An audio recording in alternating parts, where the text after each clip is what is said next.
That's good. The Frogut is also cursed. That's bad. But you get your choice of topping. That's good. The toppings contain potassium benzoate.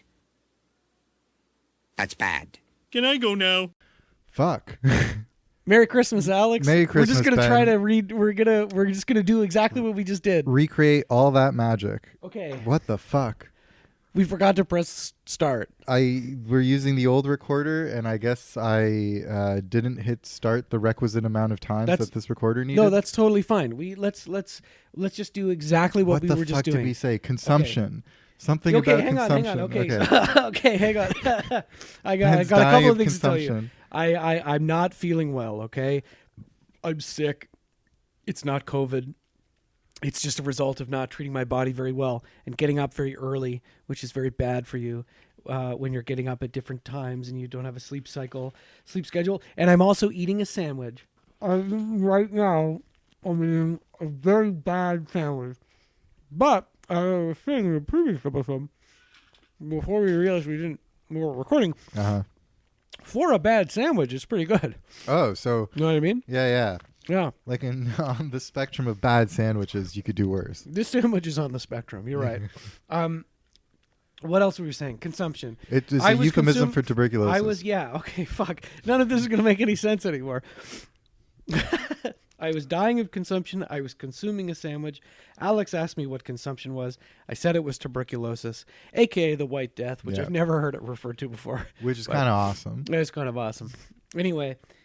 this is a weird one to just drop right in. These are okay. So first off, Merry Christmas. Oh yeah, it's the night before Christmas, and all through the house, the franchisees were stirring. Yeah, stirring the pot. Listening to Dead Mouse. Yeah. There you go. That's better. Edit out what I said. That's a note for me later. Listening to Dead Mouse. Eating this sandwich. I'm going in for another bite. Yeah. Oh yeah. Ghosts and stuff. Pretty good. But you surprised me. Yeah. Who came down the chimney? He's back. Not old Saint Nick. No. Who? Business Benny. Benny Business? Fuck. Benny Business? Yeah, sloppy episode. These are sloppy. These are short. Listen. Listen. We're recording this on December 22nd and we're going to do another one. This is the peek behind the curtain. We're not going to lie to you like other podcasts. We're not doing this on December 24th. Yeah. This is December 22nd. In a whole other entirely different vibe of a day. Yeah. This is still just a regular ass day. It's not even the 23rd. Jolly. Yeah, no. There's no magic in the air. I was saying earlier today, low key, I'm filled with the Christmas spirit and good cheer. Oh. And I stand by that. But not nearly as much as I will be on the 24th. In a couple of days, we're gonna be zooming off of that Christmas. Well, yeah, period. and I'm trying to bring some of that day before Christmas energy to this recording, because that's when you may listen to it, if you choose to listen to it on the 24th when it comes out. Which I would suggest you don't. Please hang out with your family instead. No, I think people are gonna they're gonna save it for the 25th, and they're gonna gather around the Christmas tree in the morning and play our episodes. Yeah, they're of course. Gonna marathon listen to the franchisees. Yeah, you have to show the whole family your favorite podcast. Yeah. Well, yeah, you're right. It's the day before Christmas. It's Benny Business. He's back. Benny Business with a phenomenally Godzilla-sized Benny Business -1. Yeah. What do we owe this pleasure to? Benny Business drop. And here is the Benny Business theme song. All right. Wall Street. Stocks. Gordon fucking Gecko. Yeah, and fucking Kevin O'Leary, homicidal boat maniac, Mr. Wonderful. And you know what he would tell you? He would say, diversify your portfolio, motherfucker. Don't put all your eggs in one basket. That's stupid. That's dumb money. That's dumb money. You want to be smart money. So was that what Benny Business came to say, or was that part of the theme song? Oh, that's part of the theme song. Okay. Yeah, the theme song's over now. Okay. No. Benny Business has something to tell you, baby. Benny Business has something to tell you. It's important that you know. And I've already put this on Twitter, but because you don't have it, this is a surprise just for you. On the episode Saw 2. Okay. Another sloppy short episode. where a large portion of it, was spent on, slandering, threatening my boss. Oh, right. Because he didn't pay me. It was that episode. It was that episode. I thought you were going to say slandering Eric Knudsen. No. No. We take all that back. Yeah. Come on the pod, nutty. Nutty. Nudster. Nudster. Come on the pod. Nothing wrong with that kid. No. The boss from the sales job, who I have been in a protracted legal battle. Now, when you say protracted, you usually follow it with legal battle, but not legal yet. And this is the just key battle, here. protracted battle of words back and forth on the WhatsApp.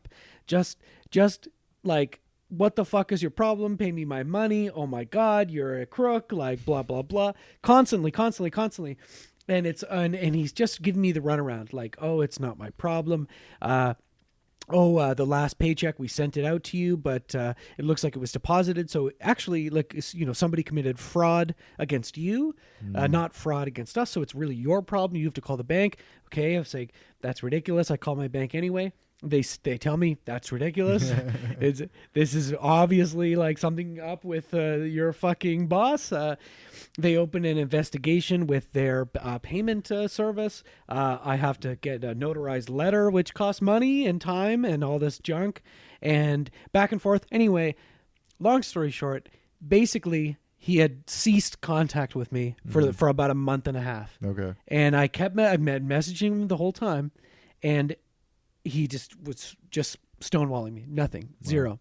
And so I was talking to my dad, and he was saying, well, it's interesting. Maybe CBC Marketplace would like a little tip, right? Because they you can always email CBC Marketplace for like business fraud and business this and that, or I don't know, or landlord stuff or whatever, right? Yeah. And whatever, it might not necessarily result in anything, but it's worth a try. So I sent a very detailed email to them about all of the sketchy, dubious business practices from this company. And nothing. I mean, whatever. I wasn't expecting to hear back from them. But I told him, and I also did what I should have done a long time ago, which is to reach out to a friend who's a lawyer. Shout out to Saul, who I messaged. And it was the reason I didn't is I was kind of embarrassed. I kind of embarrassed being like, because it's so lame to be like, hey, you're a lawyer. Yeah. It's like if you're friends with a doctor and you're like, well, I mean, I don't know, whatever. It's a little different. But there's anyway. so many different things they could specialize in. They might not even, have any clue as to what you're talking about. No, exactly. And Saul was very nice and very Goodman? gracious. Not Saul Goodman. Oh, I never even thought about. Oh, jeez. I bet he gets that, eh? Well, maybe not. I don't know. Probably not. No. Different Saul altogether. But he said, listen, I'm not an employment lawyer, but here's some advice.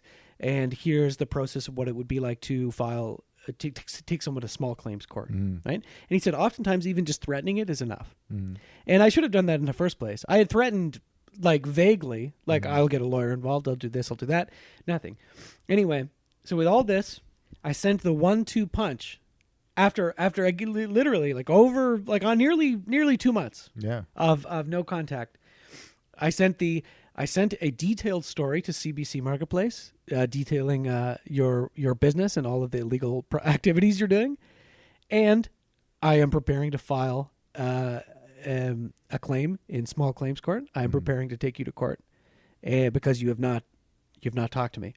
Oh, lo and behold! Whose thumbs all of a sudden work and can text again? Fucking motherfucker from marketing fuckface. Here's what he says. Now this is so funny. This message is like a work of art. Yeah. I could not have come up with a message this condescending if I had tried. Lay it on me. Okay, here's what he says.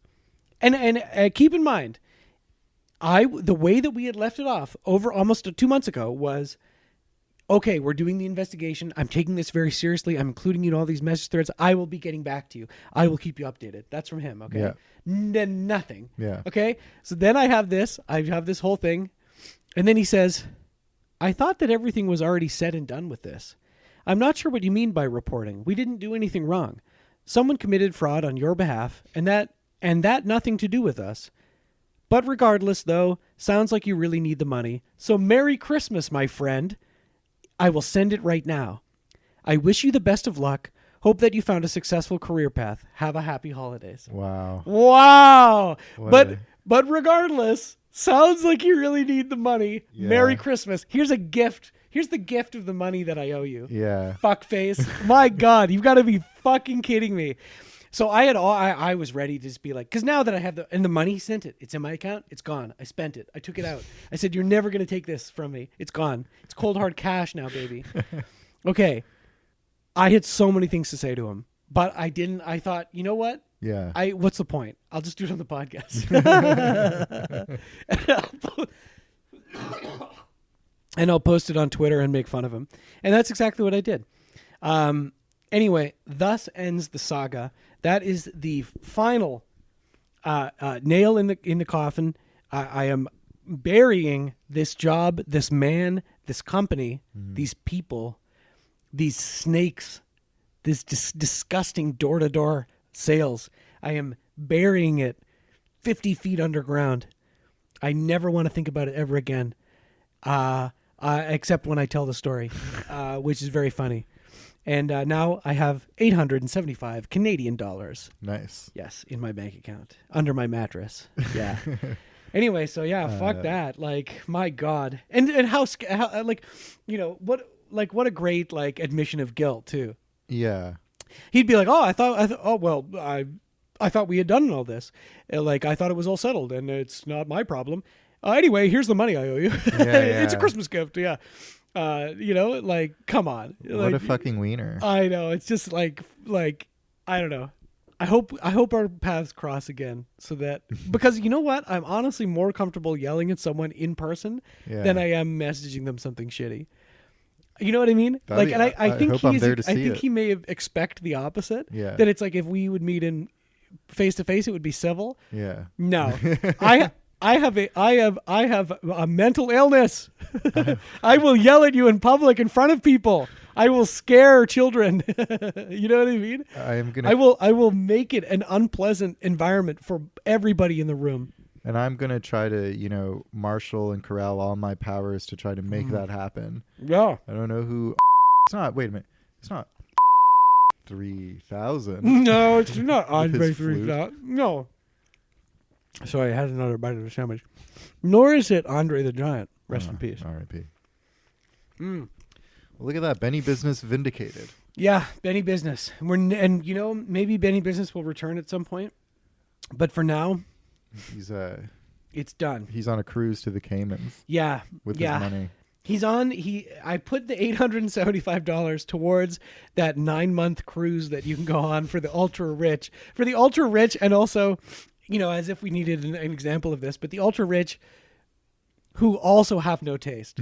You know what I mean? Because and I know rich people get a bad rap. There are some rich people who have good taste. Some classy ass rich people. There are some, in some ways. But the people on that cruise, I don't know, man. Like, can you imagine living on a boat for 9 months with a bunch of fucking, like, just the worst people in the world? And don't take this the wrong way, I'm not a cruiser. Yeah, like, I know. Yeah. Sure. I got a movie for you, baby. Nothing about being on a boat and that's the vacation appeals to me in any real way. I agree. I know what you mean. I did it once with my family. It's really gross. It's really gross. I mean, there's that David Foster Wallace essay, right? And it's like, I think I had read that. I don't know if I've read maybe that one. Right after. And I was like, oh, okay. That's exactly it. I mean, I don't know. You know, also, he could have just had a bit of, you know, he could have had fun, right? You can just decide to have fun. David Foster Wallace? Yeah, you know what I mean? Him, me, you know, other grumps. You can just, like, decide to have fun. Yeah. I don't know. It's really not that hard. I regularly think about David Foster Wallace when I'm thinking of you. Really? Because I'm a great author, or because I'm going to K-word myself? Which one is it? No. You don't have to answer that. That's a Yeah. rhetorical question. I was also Yeah. just joking. Oh, okay. Anyway. Hey, speaking of jokes, we've got a fun movie to talk about. Yes. Yeah. And I have a question for you. Okay. Is Gremlins a Christmas movie? Gremlins from 1984? A Christmas movie? 1984. 1985? I thought it was closer to 1990. Yeah, I don't know. Sequel. We're doing a really bad. This is a sloppy Stirring one. content. This is sloppy. I'm sorry. It's 1984. Wow. So Yeah. they waited a while before they made Gremlins too. Yeah. Okay, that's They interesting. had to and they got it perfect. Yeah. They had to go back to the lab. Gremlins 1984. Is it a Christmas movie? That's a really interesting question.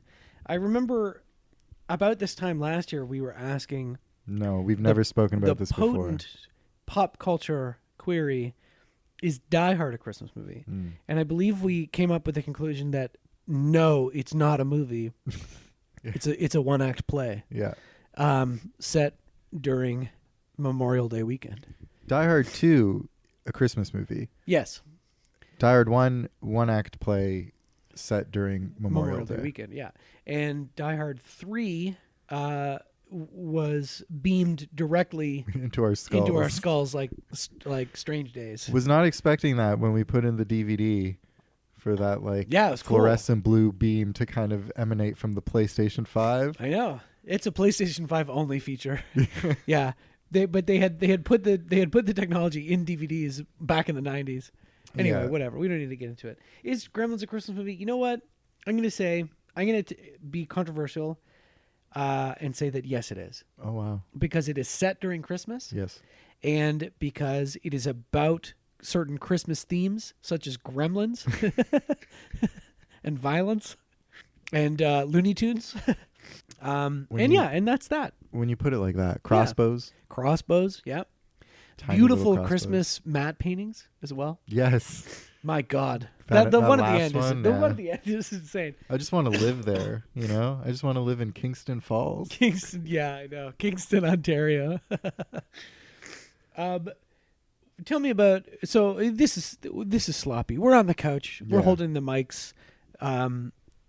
We don't have a mic stand. They're just in our hands, like our dicks. You know what I mean? In one hand, I have my microphone, and the other hand, my penis. Bro, that's such a podcast bro thing, eh? Totally. Dude. Anyway, so what's your relationship with Gremlins, the movie? Did you watch it as a kid? Yeah, I think I watched it. It's very scary. I don't think I was that young. I think I was like maybe early teens, and it was most certainly on television. I don't think I've ever watched Gremlins like uninterrupted by commercials up until now. I think I might not have even seen it since. And I remember watching Gremlins and being like, oh, this is Gremlins. This is where all these jokes kind of come from. Don't feed him after midnight. Don't get him wet. Don't feed him after midnight, baby. Yeah. Sorry, I'm still eating the sandwich. Which adds to the Elvis, actually. Because he'd be eating like his Elvis peanut butter and banana sandwich. I fucking love these things, baby. Don't get him wet. I don't feed him after midnight. So all my favorite, all these hilarious moments, like in The Simpsons or in The Franchisees, we're all referencing Gremlins. And yeah. But the movie itself, I think I was already too old to be scared by it. Right. And I didn't find it super duper funny. Okay. And obviously we'll get to it when we do the second one. Also, by the way, surprise, we're doing the Gremlins franchise. Oh yeah, sorry. Yeah, hey, fuck. We had another thing lined up. The schedule got all things are just fell apart. The end of the year. You know, like December 20th to the 31st. Kind of a write-off. Who cares? Yeah. It's a crapshoot, right? Yeah. Nothing of substance is going to happen. It doesn't matter. We're doing Gremlins. Yeah, there's two of them so far. Yeah, we had a couple slots to fill over the holidays, and Ben, I tell you're a huge Grem head. Because you were like texting me, we were like, "Oh, we got to do Gremlins. These movies are sick." I looked at a list of Christmas things, and I was like, "There's two of them." All the way. Jingle All the Way. Animal Factory. Animal Factory. No, to go with the Factory franchise. Yeah, because we were like, do we do a one-off from fucking the Willy Wonka? And you're like we could do Chocolat. We could do Animal Factory. I don't think sorry, I'm just gonna have to fart. Also, I believe also there's got to be no podcast content out there on Animal Factory, right? Probably not. I've never seen it. I mean, neither have I. But nobody's seen it now. Steve Buscemi's directorial debut? Is that the first? No, not his debut. It's just a movie Steve Buscemi directed. I'm so frigged. Yeah, I think his debut is Trees Lounge, which I also haven't seen. It's supposed to be very good. There you go. Anyway, maybe that's somebody. Whatever. Okay, yeah. So, do you think this was the first time you kind of sat down and watched it uninterrupted, definitely with a fully formed adult brain, 100%. Yeah. And I had similar. So obviously we're going to be doing Gremlins 2 after, and I don't want to spoil anything. Yeah, but I think there's watch them back to back. Two kinds of people in the world. There's Gremlins 1 people and Gremlins 2 people. Do you think that's true? I think most people who are Gremlins 2 people also really like Gremlins 1. Well, I'm like lukewarm on Gremlins 1. Is it because you hate Christmas? Is it because the reason you hate Christmas is your dad? Right. Oh, never mind. That's not what really happened to your dad, right? No, but what did she say again? It's Well, he was climbing down the chimney dressed as Santa Claus, but then he slipped and he fell into the chimney and he broke his neck and he died instantly. And they didn't find him for several days until she lit a fire and she smelled it. It's really, really fucked. Yeah, it goes hard, as they say, and it's played nasty. Completely straight. It's like a serious. Yeah, it's a serious and they make fun of it in the second one. Yeah, as they do with everything. Yeah. There are funny moments like that, but and it was a pleasant watch. It was totally, and it was fun to see. Obviously, it's iconic. Mogwai as a thing with the rules. Yeah, gave birth to Furbies. I'm sure they look a lot like Furbies. There's got to be some contract thing there or something. It's super weird. They must have paid. It's to way use too close. That design, yeah, it's right? Way they too must close. have. I don't know. They paid Howie Mandel directly. Yeah. Howie Mandel as the voice of Gizmo. Career-making turn. As Gizmo the Mogwai. The thing he's remembered for, I'm sure. But yeah, that's kind of my I don't find it too scary. I find it pretty fun. I'm not super duper in love with Gremlins, and I'll save what I want to say about Gremlins 2 for literally 45 minutes from now. All right, sounds good. Yeah, keep an eye on that clock because we are clocking out. We got a lot of content to produce tonight, and I need to go to sleep. Okay. I love Gremlins. Okay. I love Gremlins. I love Gremlins You're a 2. Gremhead. And I love the work of Joe Dante. I have seen almost all of his movies. I haven't seen Explorers for some reason. I guess a lot of them are kids' movies, right? Are you a big Small Soldiers guy? Now Small Soldiers is one I've been meaning to revisit as an adult. Yeah. I have not seen it as an adult. Me neither. I loved it when I was a kid. Really? I had the toys. I loved the movie. I think pretty sure I don't know if I watched it for my birthday or if it was at a friend's birthday it was on or whatever. I love that movie. And I bet it's actually really good. I'd love to rewatch Small Soldiers. That was a genuinely just weird movie from that time. Yeah. I love The Howling. I love Piranha. Inner Space, The Burbs, Matinee is really good. No, but what's the name? I don't care when you saw the movie. What's the name of the movie? I don't care what time of day you're seeing the movie.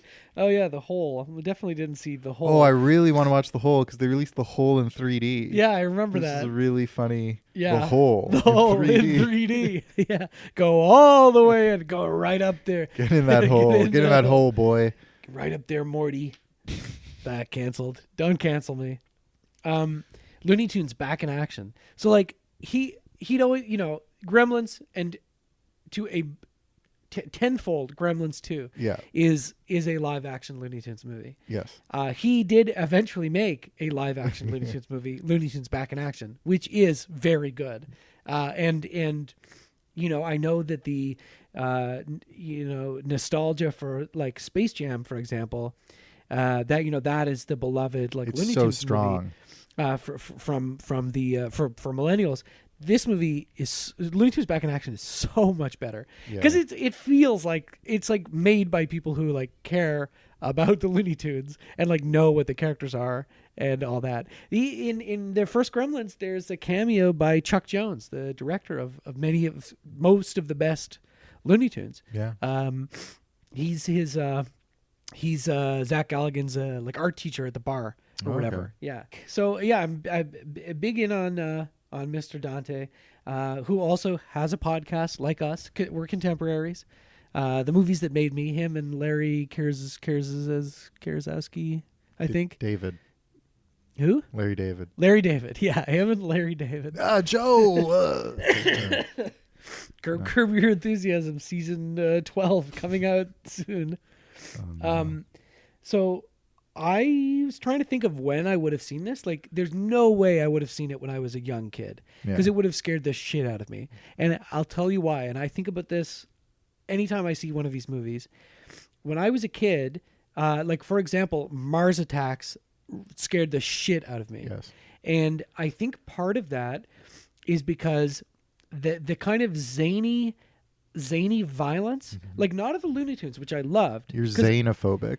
The zany violence and careless disregard for like human life. Yeah. I didn't get it. When I was a kid, I did not understand the joke. You care deeply for everyone on the screen. Yes. So when they do zany Mars Attacks thing and they shoot everybody and turn them into skeletons, I was like, this is the most those people had horrifying families. thing I've ever seen. Yeah. And same in this, it's like, when the old lady when they're harassing this old woman and she gets in the electric chair to move her upstairs and it shoots her out the window. And she, she's like horribly killed, right? I just like, I wouldn't have found it funny when I was a kid because I was like, oh my God, why would they do that to her? Instead of being like, oh, it's funny. It's like, it's not, it's a movie. Yeah. It's just for fun. The fact that the Gremlins kill people, like multiple people. Yeah. I just don't think I would have like been able to handle that.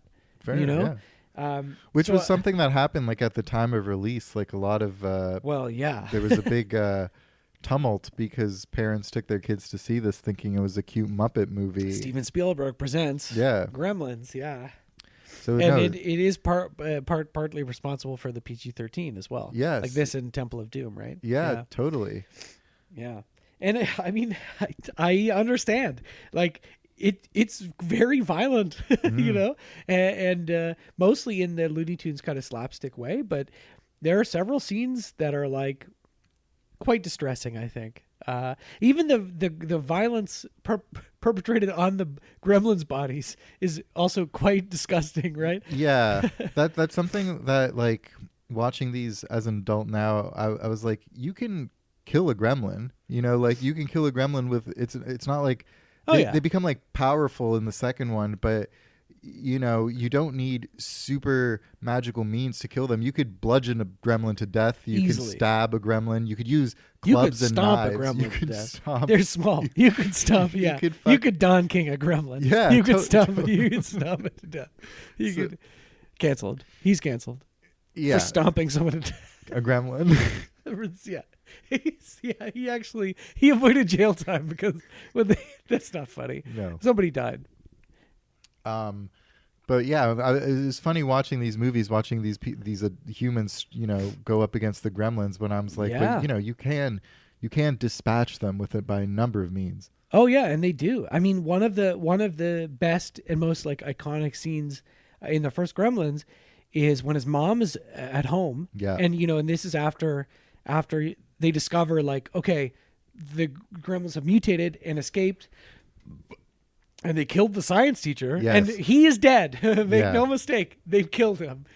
They shot him up with their syringe full of air, and it made his blood explode. Well, it's just the one. It's like the leader of the bad Mogwai. Yeah. Stripe. Yeah. Michael Stripe, the lead Michael singer Stripe. of Gremlins. Yeah.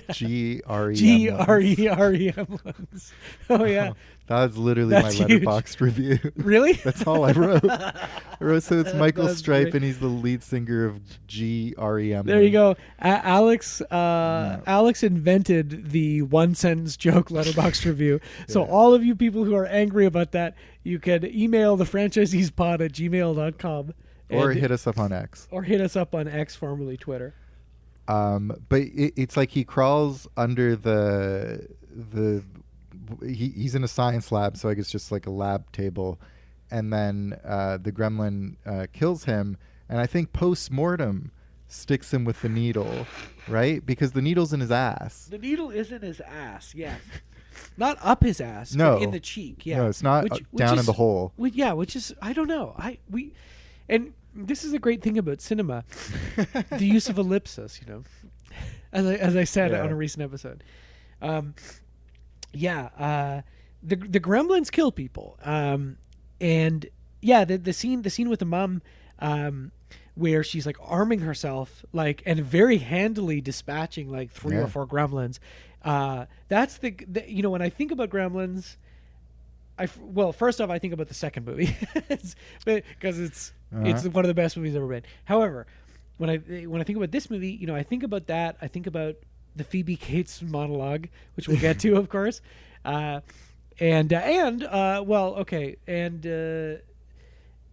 think of that's really the two things, I think the first scene is pretty iconic, and partially because it's lampooned in The Simpsons and stuff. Naturally. But when the inventor dad buys or kind of steals the Mogwai Gizmo from Mr. Wing. Yeah. And when we hear the rules, so iconic, like of course. Don't get them wet, don't let them in the sun, and don't feed them after midnight. Don't feed them after midnight, baby. None of that right here. No, I got you a present, baby, all the way from Chinatown. It's called a Mogwai, baby. It's called Mogwai, baby. There's a couple of rules. Don't feed them after midnight. Yeah, sorry, I don't know if you listened to every single episode of the show, but for a while there, we were doing Elvis doing the rules of Gremlins. I don't know why. I don't remember where that came from, but it's a classic franchisee's bit.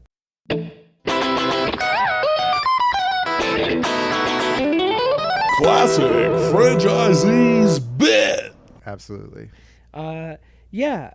Corey Feldman is in this. This is like Small Corey role. Feldman's like one of his first movies. Yeah. This, I believe, is right after the Friday the 13th that he's in, and then after this he's got a cameo in the other one, and then it's like Goonies, and then it's Stand by Me, and then a prosperous. And the rest is history. All the way to the top. Angelic baby. to the core. All the Charlie's Angels. He was in Charlie's Angels. That's what you. But mean, have you right? heard his album Angelic to the Core? Of course I have. Yeah, I have it on vinyl.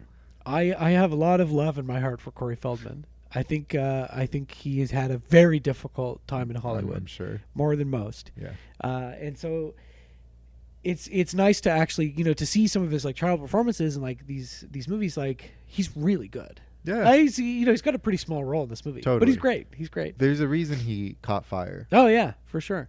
And what Sammy Fabelman would have seen in him, I imagine, in the casting for this. Yeah. Also, an early role from Jonathan Banks. Jonathan Famously, Banks, Mike yeah. Ehrmantraut. Yes. He is like what? He's like a sheriff, or Yeah, he's like just a one of the cops. Yeah. And Dick Miller, of course, who's in a lot of Joe Dante movies, and just a lot of movies. Period. Is Murray Futterman, who's a great character, who I remember assuming, was killed by the Gremlins, and then by the time I saw the second one, I was very happy to see him back, and back in New York City. Great character, like old drunk, like war veteran. Yeah. who introduces the concept of the Gremlins in the first place. And this is true, right? That the Gremlins, and this is the sort of Simpsons gremlin on the bus, and there's something on the wing of the Twilight Zone episode Yes. that in World War II, like whatever, the Germans or the Japanese or whichever Axis powers have gremlins in the planes, and they're tearing apart all the machinery, and that's why our planes are going down and so on, right? So it's great to see Dick Miller in any movie, but especially in like a slightly more substantial role than just a cameo as like some guy. So.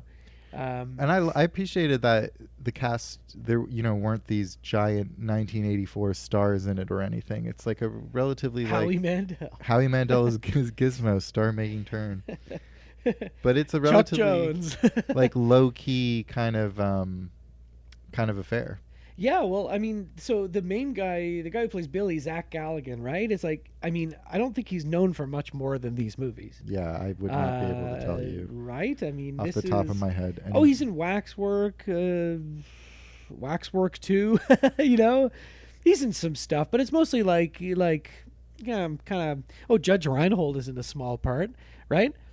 He's his douchey friend, right? Oh, okay. Not friend, I guess, but and then of course Phoebe Cates.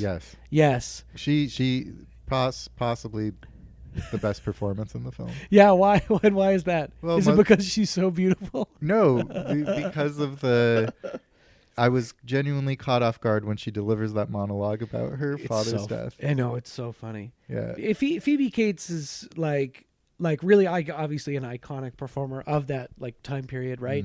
With Fast Times at Ridgemont High, with Judge Reinhold. Which is funny that they have that scene together, right? Like where he's imagining her coming out of the pool and taking her top off and jerking off. Then he's a douchebag in this trying to get with her too. I did not realize that was her. Yeah, but I also haven't seen Fast Times in quite a long time. Neither have I, not since I was a teenager, but she's married to Kevin Kline, and her daughter is Frankie Cosmos or whatever. Oh yeah, and their son is Owen Kline, who directed Funny Pages, which is a really good movie. Yeah, unbelievable. I know. Crazy, right? Yeah, like such Power a couple. small nepo world. I know, it's crazy. It's crazy. Yeah. So, lots of great moments in this. I think the puppetry, for the Mogwai is very good. It's improved upon significantly in the second one. Yeah. But the character design is like, obviously wonderful. Like, I think the first time you see the actual like gremlins, like transformed like evil green gremlins, like when it's kind of it jumps out of that cabinet. When Billy's still at the school after finding the science teacher dead, and it's like quite shocking. Yeah. You're like, oh my god, like it's fucking hideous. And then you get the really good look at them when they're in the mom's kitchen, and like I remember the first time I saw it, like that scene especially is really just like kind of stuck with me, like how when she shoves it into the microwave and it explodes, right? When she grabs a knife and then goes back to the drawer and grabs a second knife, it's just funny.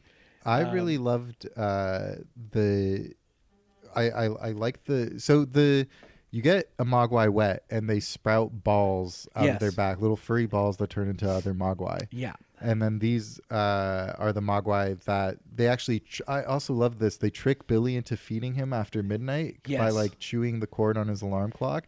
So he gets a plate of what I could only describe as the most appetizing looking fried chicken I've ever seen in a movie. Yeah, it looks good, doesn't it? There's just like, he opens his fridge and there's a plate of like a pyramid stack of fried chicken drumsticks. That was the 80s. Like KFC was a new thing. They look so good. Yeah. And they eat it, and then they're the ones who turn into gremlins. All the effects, like when the fur balls are sprouting off of the gremlins, look good. And then if a gremlin gets wet, they like cocoon into these gross looking, almost like alien pods from Alien. Yeah. And there's a great scene where Michael Stipe goes to the YMCA and just like goes for a dip in the pool, or I guess like, turns it into a nest, like the pool of the YMCA. And the whole pool is like bubbling and there's like green light and fog everywhere as like these gremlins are hatching inside it. Like I thought that looked really, really great. Yeah, and I mean I think this is such a great melding of like the Spielberg and Joe Dante kind of sensibility, right? Like, and Spielberg would do this with a lot of the like projects that he produced. like, Poltergeist, for example, again, like, is a good kind of like marriage between like Spielbergian like family drama and sense of wonder and whimsy and blah blah blah, and then Tobe Hooper, like, kind of like, it's terrifying, like, responsible for one of the scariest movies ever made, Texas Chainsaw Massacre, even today. And in this one too, like, Joe Dante, I think brings like a wealth of knowledge and love for like a certain type of American like cinema, and especially like B pictures from the, like, 30s, 40s, 50s, right? Yeah. And the same types of movies, that he has been kind of paying tribute to or lampooning throughout his career, whether it's like Piranha, which is also explicitly like a Jaws ripoff, which is funny, or Matinee, for example, with the like kind of classic like atomic age monster movies. It's just and also he has like, I think a bit of a meaner streak than Spielberg, although it's not saying Spielberg can't get there or whatever, but like a little bit more of like an ironic kind of like anti-consumer culture and which pops up a lot more in the second one, right? But yeah, this is just the idea of making a Christmas like horror. It's a horror movie. Yeah. For kids, yeah, ostensibly of a certain age, set at Christmas, yeah, presumably released on or near then as well. I don't know. That'd be weird if they didn't put it out. If they put it out in the summer. Let me just double check that. It's like what they did with Die Hard, isn't it? Oh no, it came out in June. Yeah, never mind. Anyway, but you know what I mean. Yeah. And to have it be this like distressing, like I think for young kids, is genius. Like, good for them. At the same time, like, you should not traumatize your children by showing them something like this, like a movie where cute little furry monster like runs. Gives birth to a bunch of evil monsters that kill people. Yeah, like run people over with snowplows and stuff. I know. Yeah. It's you're right. It is a morally irresponsible film. And yeah, for that, I'm docking points. Yeah, fair enough. No, I'm just kidding. So let me think here. What else we have to talk about in this movie? I know we're gonna be keeping it brief on these. For your sake and ours. I think everybody has seen Gremlins, and if you haven't, you absolutely should. It'd be a great movie to watch with the family over Christmas time. Yeah. Especially if your family is a little twisted. Also, yeah, take a break from the whole, like, I'm watching Die Hard over Christmas because it's an action film, but it takes place over Christmas. Yeah. Watch Gremlins because it's this, little mischievous harf. Yeah, it's a creature feature you could watch over Christmas. And, be like, isn't it funny that we're watching a creature feature over Christmas instead of an action film? Isn't it a little twisted that we're watching something where, like, people get murdered?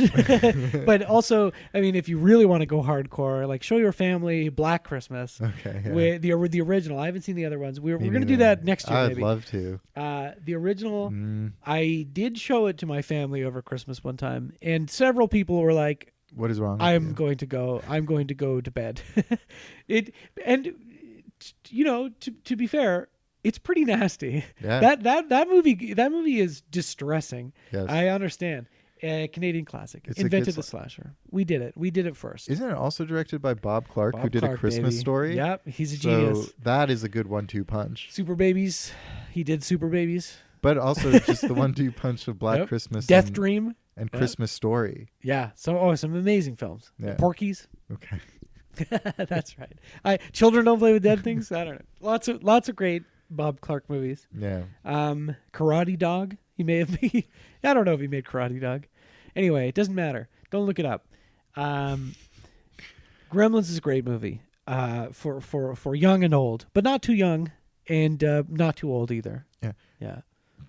I appreciate Gremlins a lot, but I'm not like in love with the experience of watching it. I find Gremlins too infinitely more entertaining. Well, like next week, which for us is minutes from now, wink wink, we are going to talk about Gremlins 2.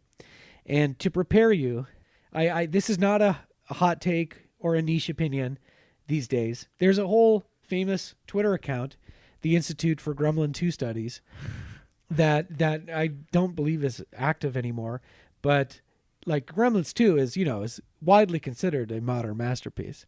So we don't need to hear it from us. But you should go back and watch it. If watch it again. There's never too many times you can watch Gremlins 2. And you don't have to watch it at Christmas because it's not a Christmas movie. There's a funny visual towards the end of Gremlins where Stripe is stalking Billy through like the mall. Yeah. And Stripe has a gun. Yeah. I love when the Gremlins have guns. Me too. It's funny. It's funny when they shoot people. It's funny. Yeah. It's okay. Well, we'll get to that. Okay, very quickly, Phoebe Cates' monologue about So, I know we already said what it was about, right? Yeah. Yeah. If there's one reason why you shouldn't show this movie to children, I'm going to continue farting. Okay, if there's one reason why you shouldn't show this movie to children, that is probably it. Not because necessarily it's distressing her talking about the violent, like horrifying and pathetic death of her father. Mm. But because the last line of it is, and that's how I realized there was no such thing as Santa Claus or whatever, right? And, if you're showing this harmlessly to some kids who you feel like, okay, these are 2020, these are Gen Alpha or whatever, these kids can handle it. They see horrors and terrors every day when they have iPad time. Yeah. They can handle it. They're on Live Leak. R.I.P. Yeah, they're on World Star Hip Hop. They've seen everything. Okay, you throw this movie on, they handle it, but then they get to that part because kids still believe in Santa. People are still, perpetuating this myth of Saint Nick, and if you show that to a kid, they're gonna have some questions. Despite the drone strike videos and snuff films that they watch on a regular basis, they still believe in Santa. I know. And this movie will quash that for them. Yeah, without a doubt. Because it's an adult who said, it's not like some kid questioning it. It's like, that's how I found out Santa wasn't real because my dad died. Yeah. So just, be careful. I don't think anybody who listens to this, has or is allowed to go within 100 feet of children. But in case you are, keep that in mind if you show kids who still believe in Santa. As the great President Trump said to that kid on the phone, do you still believe in Santa Claus? Because it's 7, it's marginal.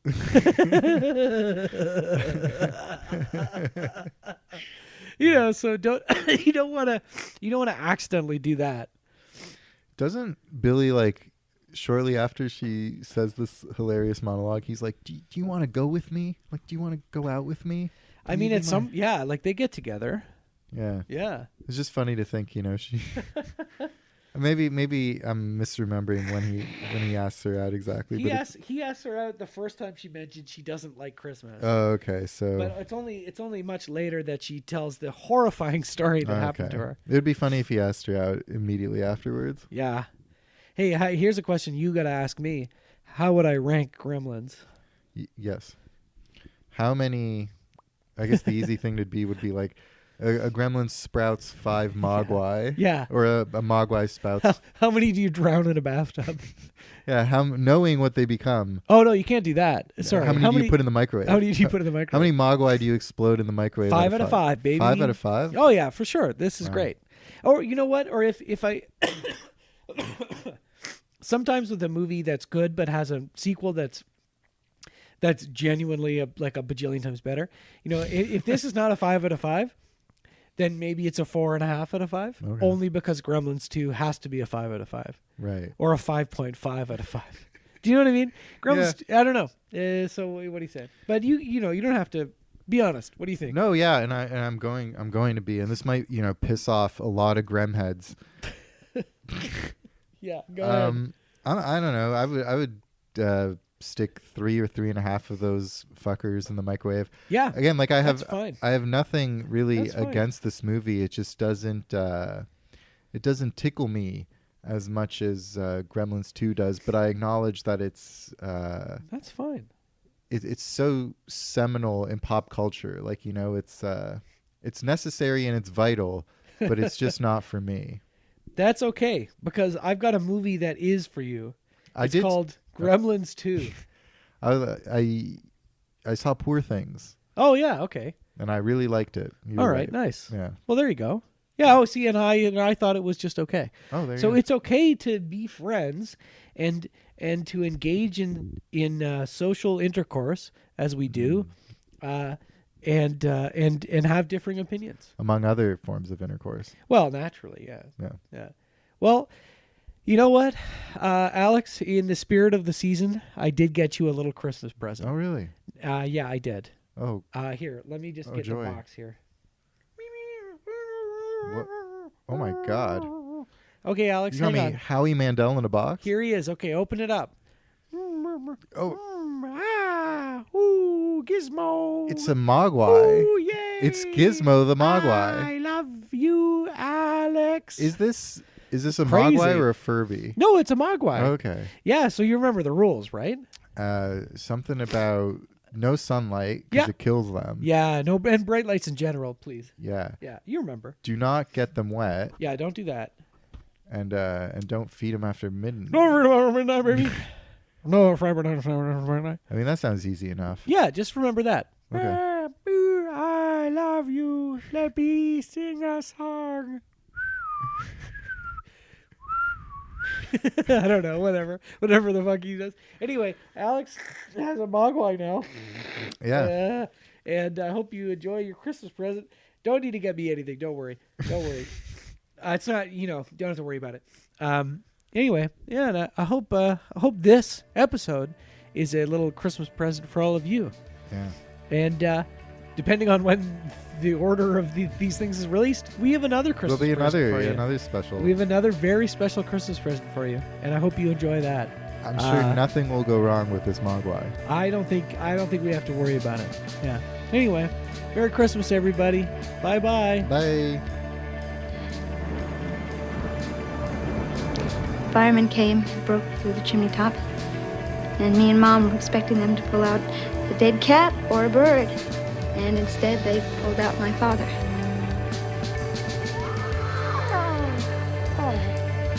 He was dressed in a Santa Claus suit. He'd been climbing down the chimney on Christmas Eve, his arms loaded with presents. He was going to surprise us. He slipped and broke his neck. He died instantly.